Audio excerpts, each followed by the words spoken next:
لوک سبھا انتخابات کے لیے ہر پولنگ بوتھ پر اب خواتین عملے کو بھی تعینات کیا جائے گا تاکہ برقع پوش خواتین کی شناخت کی جا سکے۔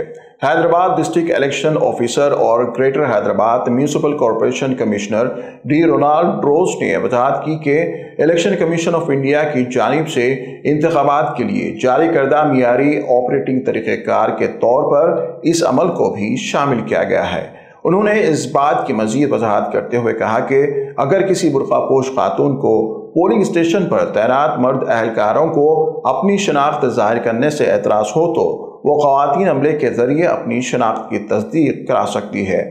قبل ازیں یہ دیکھا گیا ہے کہ پردے کی آڑ میں خواتین انتخابی دھاندلیوں میں ملوث پائی گئی ہیں۔ اسی خدشے کے پیش نظر خواتین عملے کو رکھا گیا ہے۔